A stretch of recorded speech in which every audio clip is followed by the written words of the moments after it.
Last night, one African president signed a document that could collapse the French economy without firing a single bullet. And by morning, he had vanished. At 2:13 a.m., while most of Ouagadougou slept under a cloudless sky, the heartbeat of the city stilled. The presidential compound, dimly lit and surrounded by silence, became the center of a geopolitical earthquake. Ibrahim Traoré stood in a room with no advisors, no generals, no diplomats. Just a single page in his hand, a declaration of war disguised as financial policy. His pen touched the bottom of the document. The ink dried, and at that moment, Burkina Faso officially nationalized all French-owned banks. The silence after his signature was heavier than the silence before. This wasn't a decision born in haste. It was a final act in a quiet war that had been brewing for decades. Traoré had stared into the eyes of Western ministers, read their scripts, memorized their smiles, and learned the language of false promises. He had watched children in his country grow up beside French-funded logos, drink from wells sponsored by foreign banks, and speak in colonial tongues taught by the very systems that had once tried to erase them. But tonight, all that ended. The command was simple. All foreign banking institutions operating under French ownership would be nationalized and restructured within 72 hours. No negotiations, no appeals, no warnings. Security forces were already deployed to major bank branches. Documents were being seized, computer servers pulled, vaults secured, and Ibrahim Traoré disappeared. No cameras, no statements. Just gone. By 7 a.m., rumors flooded every news feed from West Africa to Brussels.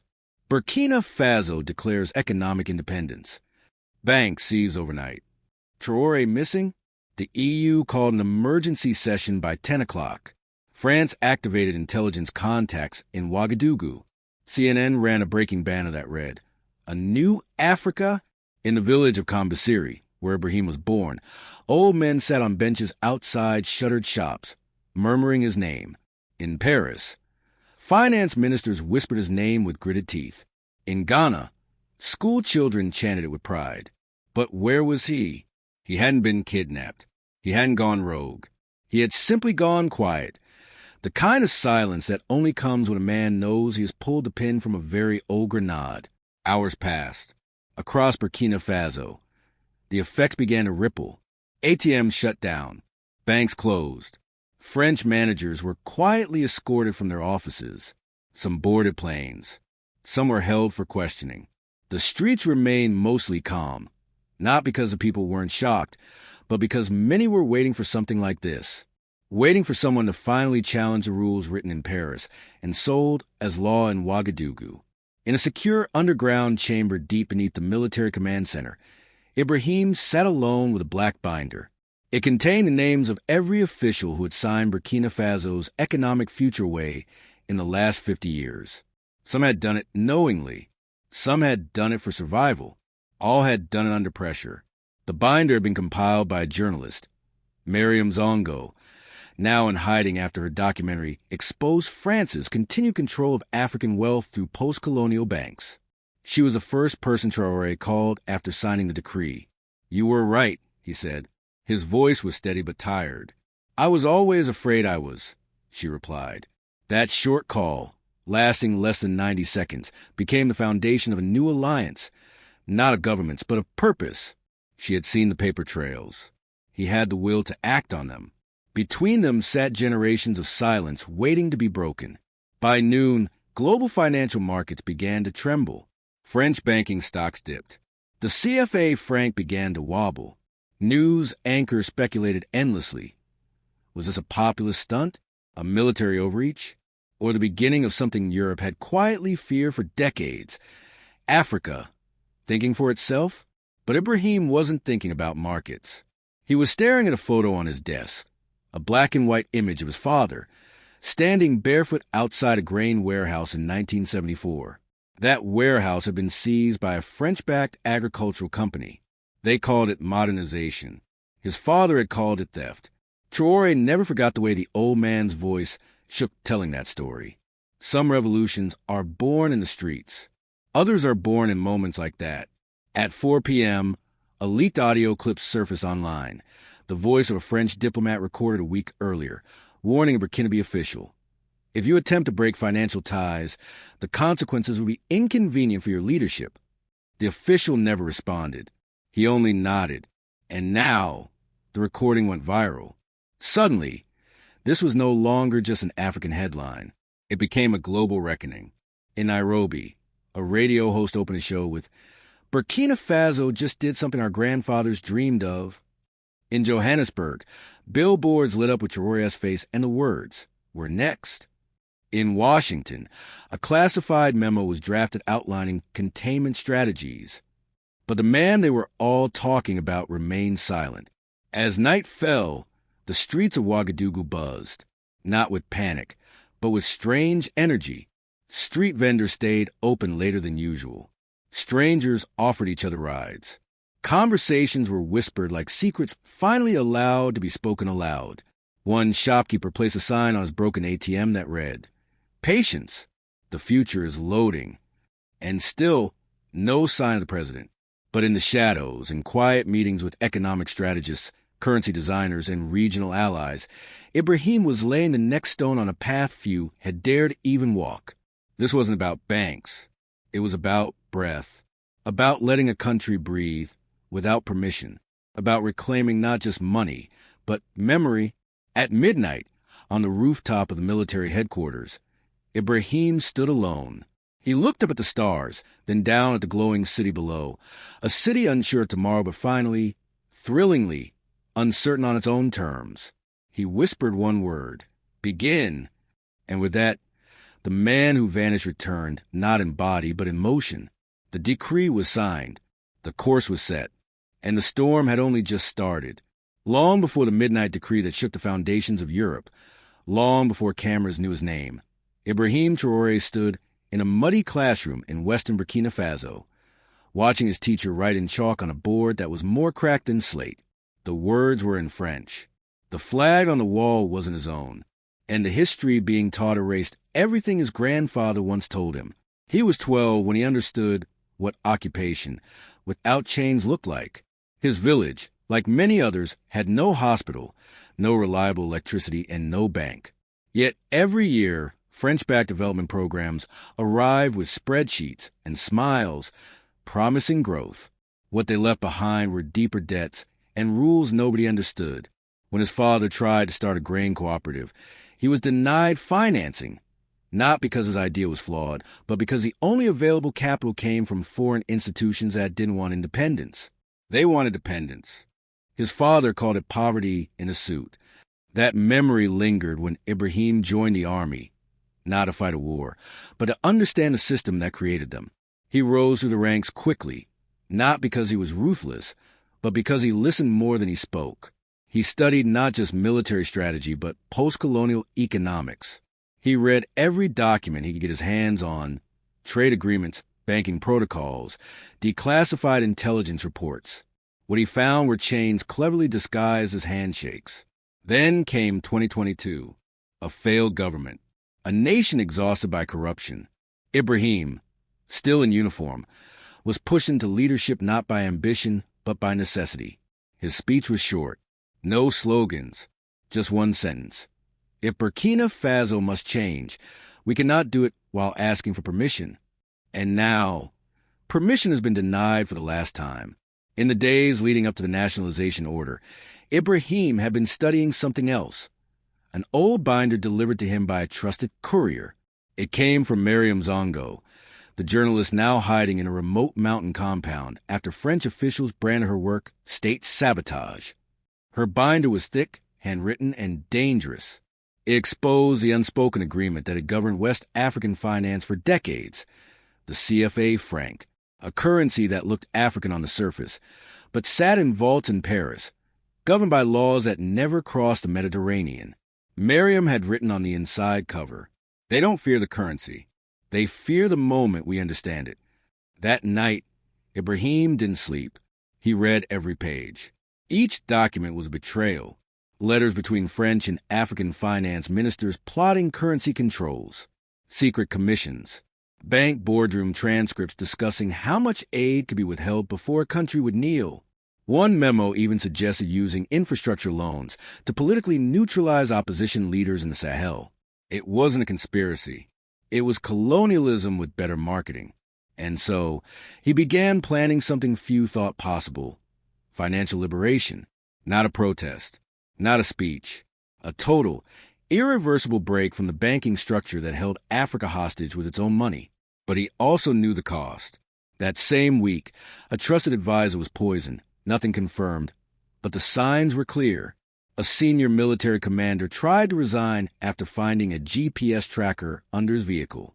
And a leaked cable from a foreign embassy warned that any disruption to French banks would trigger responses beyond Burkina's control. Ibrahim wrote one sentence in his private journal: "That is exactly why we must do it." He called Miriam again. Her voice, faint through static, asked only one question: "Are you sure?" "I'm no longer asking if I'm ready," he said. "I'm asking if they are." She didn't reply. But later that night, she sent him a video, a grainy 3-minute clip of school children in a dusty courtyard burning torn CFA bills and dancing. No adults had told them to. They had seen her film. They had made their choice. Sometimes revolutions don't begin in government buildings. They begin in dirt courtyards, lit by flame and innocence. 3 days before the decree, Ibrahim convened a meeting in the basement of the military academy. Only 6 people were allowed inside. No phones, no notes. On a table lay blueprints for a parallel banking system, security plans for bank seizures, a mock-up of a new national currency design, and a map of French economic interests in Africa. At the center of the table was a single photo: a man hanging by his wrists in a foreign prison, one of Burkina Faso's early revolutionaries, tortured and silenced in 1973. Ibrahim pointed the photo and said quietly, "This time, we hang no one. We simply remove their permission to rule." It wasn't just about Burkina Faso. It was about precedent.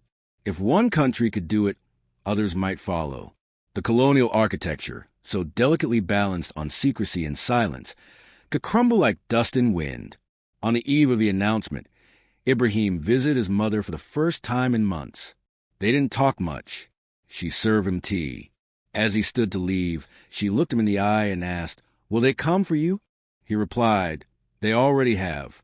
Now I will go to them." She didn't stop him. She just placed a small wooden pendant in his palm, the one his father had worn when he died. He held it in his hand as he signed the decree.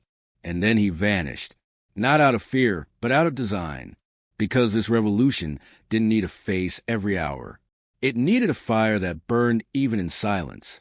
Inside the presidential archives, he had discovered something else: a never-aired interview with Burkina's first post-independence president, a man who warned, "The day we understand our money is not ours, that is the day we either die or become free." That video would now be broadcast nationally, a prelude to a future long delayed. While the world asked, "Where is Ibrahim?" he was beneath the city, preparing, not to fight, to survive. And not just himself, but the truth he had just made irreversible. Because when a man touches the very wires that electrify global power, he becomes not just a president, he becomes a fuse. And the spark had just been lit. 3 days had passed since the decree. Inside the walls of the European Commission, the panic had shifted from whispers to alarms. France's finance minister, red-faced and trembling, slammed a classified file on the table marked Burkina Faso, Operation Recontain. The memo, written in cold diplomatic phrasing, warned, if other African nations follow Traoré's model, the CFA franc system collapses within 18 months. French GDP exposure risk, significant. Colonial equity, unrecoverable. Across the table, a German delegate said quietly, "They didn't just unplug their money, they've unplugged the myth."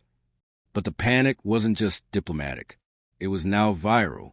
Ibrahim's silence had become louder than speeches. His disappearance wasn't fear, it was theater. He knew the world would chase shadows while he lit fires in silence. In Burkina Faso, fear battled with pride. The banks remained closed. Long lines of citizens stood outside branches with locked glass doors, staring at them like monuments of a bygone age. Some wept, some prayed, but many simply waited, not just for money, but for clarity. And then, on the fourth night, a video was released online. It wasn't a government production. It wasn't polished. It was raw, pixelated, shot with trembling hand in a hidden room. The woman on screen was Mariam Zongo. Her face, partially in shadow, stared directly into the lens. She spoke with calm fury. Burkina Faso is not under attack.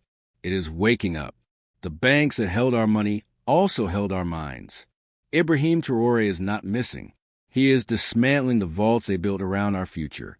And for that, they will come for him. They will come for all of us. The video spread like wildfire. Within hours, markets trembled further.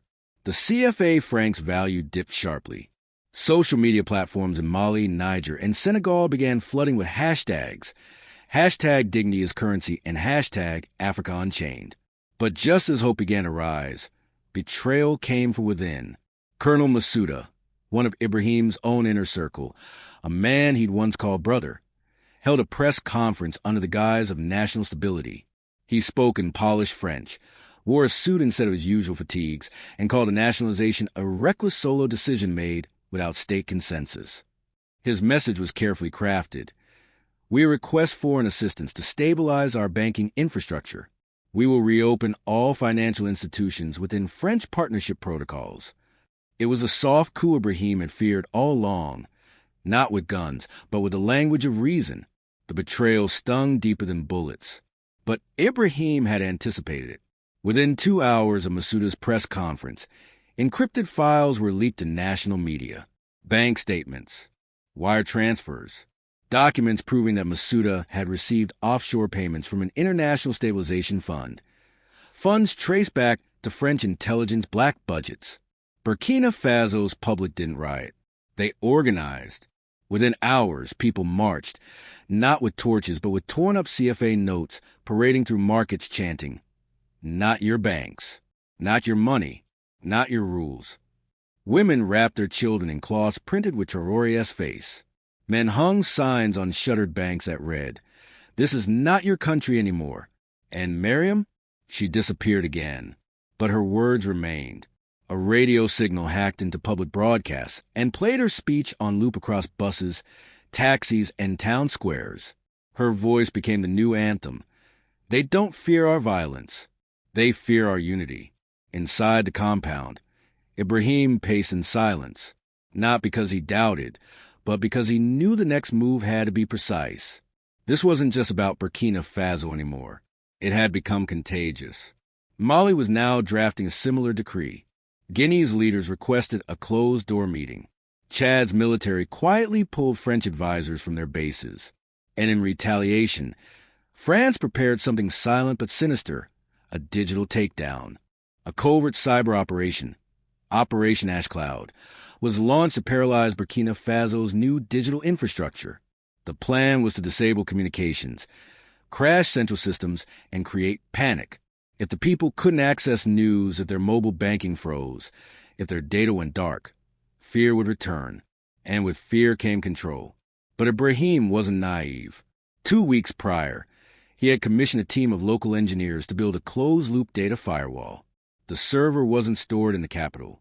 It was buried in the countryside, inside an abandoned colonial train station. Turned into a bunker. No satellite detected it. No foreign consultant knew it existed. Built with recycled parts, powered by solar generators, protected by locals who didn't speak a word of French. So when the cyber strike came, it landed with a thud. The system held. The darkness they sent never reached its mark. And then Traoré reappeared. At a live address stream from an undisclosed location, he stepped into view wearing a plain green jacket, his father's wooden pendant around his neck. He didn't read from a script. He didn't shout. He simply said, "I was born in a country that didn't own its money. I swore I would not die in one." He paused. Our economy was not just stolen, it was renamed. Our future was not sold, it was borrowed, with interest. I did not disappear. I walked through our systems to see which parts were rotten. And now, I return, not with answers, but with one question. What would you sacrifice for freedom that doesn't expire in 5-year loans? He said, "No more." But the silence afterward was electric, because by then, the streets of Ouagadougou weren't waiting for instructions. They had moved. Banks were now protected by crowds, not to save them, but to ensure they weren't reopened under foreign terms. Street artists painted murals of broken chains. Graffiti on a French consulate read, "Send your bankers. We've already buried our fear." And far away, in a dark boardroom in Paris, a voice spoke into a secure line. It's not just one man. It's something else now. Because they finally understood what Traoré had done. He hadn't attacked a bank. He had infected a mindset, and it was spreading faster than anything they could contain. 2 days after Traoré's reappearance, the retaliation began, not with airstrikes or tanks, but with spreadsheets, sanctions, and silence. The European Union issued a formal statement declaring Burkina Faso a threat to regional economic stability. Aid programs were suspended. Trade routes were quietly frozen. IMF loan negotiations with neighboring countries were reviewed. A message was being sent. Follow him and you'll bleed with him. But the people no longer feared bleeding. In the northern town of Kaya, 1,000 villagers gathered outside the local branch of Banque Populaire, draping it in the Burkinabe flag. One elderly woman, her hands blistered from farming, held a handmade sign. "You loaned us poverty. Now we print dignity." Across the border, Mali issued a press release announcing it would reevaluate the legitimacy of external economic partnerships. Guinea followed, then Niger. The dominoes began to sway. In Paris, a crisis room was activated inside the Ministry of Foreign Affairs. Maps of West Africa lit the walls. Satellite feeds, financial risk graphs. But the most urgent file on the table had just one word written on the cover in red ink: Traoré. Inside the dossier, intelligence briefings labeled him unpredictable, symbolically potent, and militarily secure. But what alarmed officials most was the final line of the report. Public perception suggests he has already succeeded, regardless of outcome. That terrified them. They had lost the narrative. So they changed the strategy. They began targeting the story itself. Foreign-backed bots flooded social media with disinformation. Traoré is CIA trained. He's stolen national reserves. Mariam Zongo works for Russia. News articles appeared in European outlets questioning Traoré's mental health. Anonymous sources claimed he had gone into hiding due to nervous breakdowns. They tried to drown truth in noise. But Mariam had returned, not in person, but in signal. From a hidden transmitter in the Sahel Hills, she launched a pirate radio channel, the People's Frequency. Her voice, clear and steady, cut through static. They told us we were poor, but we were never poor. We were plundered, and now that we say no, they call us mad. But madness is choosing debt over dignity. Traoré listened every night, not from the palace, from a makeshift bunker beneath an abandoned colonial courthouse, converted into a secure communications hub. The irony wasn't lost on him. The very stones once used to judge his ancestors now protected the birth of something freer. But not all in the capital were loyal. One night, just past 1 a.m., a convoy of armored vehicles was spotted moving without clearance. They didn't carry flags. They didn't answer radios. A platoon intercepted them 6 miles outside the city. Inside the lead vehicle, hidden under tarps and crates, they found encrypted devices, foreign satellite phones, coded documents, and GPS tags marked IMF-confirmed sites. They weren't just transporting data. They were preparing for extraction. When interrogated, one man finally spoke. "We were told to secure Traoré if it became inconvenient." Traoré read the transcript personally. He didn't flinch. He simply wrote 3 words in the margin. Too late, already. The people had outpaced the politics. In Boba del Lasso, citizens formed a human shield around a regional treasury. In Tankadogo, school children sang protest songs composed from Mariam's radio monologues. In Ouagadougou, women banged pots outside the French embassy, chanting, "No voice is foreign in our house." And then, something unexpected happened. France called for a closed-door humanitarian summit with ECOWAS and AU delegates. The official agenda, to explore peaceful solutions for Burkina Faso's economic isolation. But everyone in the room knew the subtext: restore French banking influence or risk full aid withdrawal. Ibrahim refused to attend. Instead, he sent an empty chair, draped with traditional mossy robe, and a card that read, "Burkina Faso is not absent. We're just not begging." It was a diplomatic slap, and the world noticed. Western newspapers mocked the move. African independent outlets hailed it as genius. Even in Latin America and Southeast Asia, media began covering the Burkina model. The idea that a nation could sever financial colonization without firing a shot. But every step forward brought a darker cost. That same week, a series of blackouts swept through rural towns. Cell towers went dark. Grain warehouses reported tampering. Dozens of local radio stations went silent. Evidence pointed to coordinated sabotage, a mix of hired foreign contractors and local bribed operatives. Then one night, the unthinkable. Mariam Zongo disappeared. Her transmitter went offline. Her backup feeds cut. A note was left outside her known safe house. The next voice is his. Traoré was brief within the hour. He didn't speak. He simply held her last broadcast close to his chest and walked out of the room. His advisors warned him not to respond emotionally, that this could be a trap, that public panic could rise. But he had seen this tactic before. Silence one voice to chill 1,000. So he broke protocol. He went live. National broadcast. No edits. No delays. He stood before the nation, face drawn but eyes unwavering. "They have taken Mariam," he said. A pause. But they forgot something. He raised his voice. She did not speak for herself. She spoke what we all feel, and now they will hear it louder.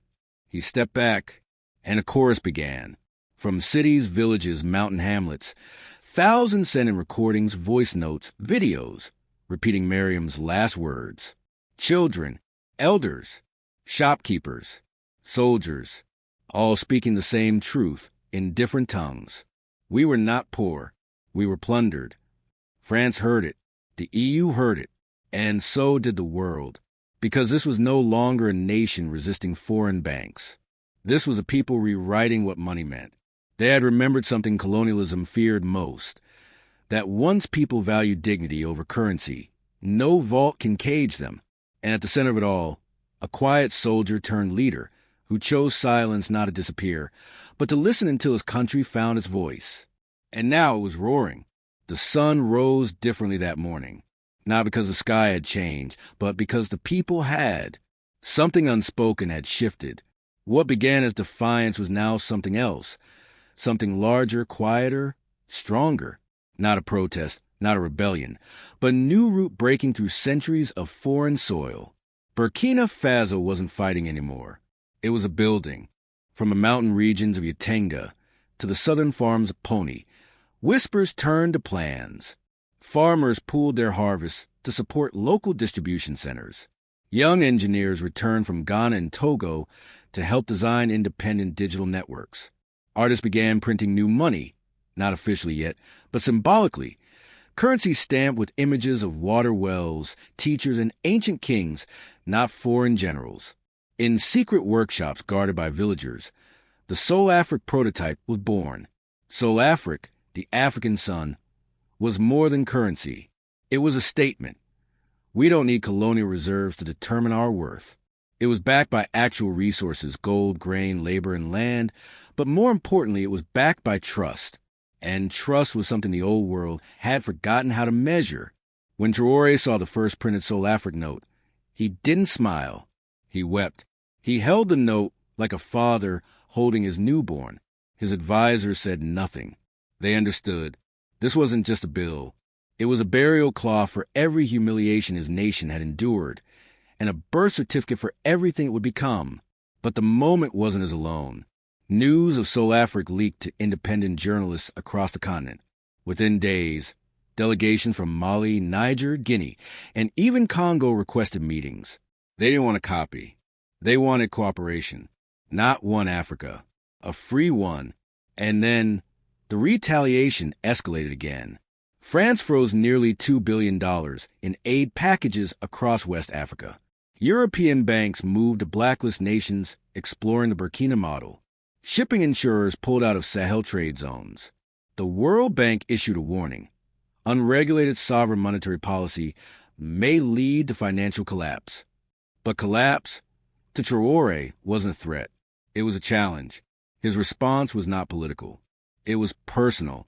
He returned to his father's grave in Combisiri, knelt in the dirt, and laid the first Sol-African note on the stone. He whispered, "We're not waiting anymore."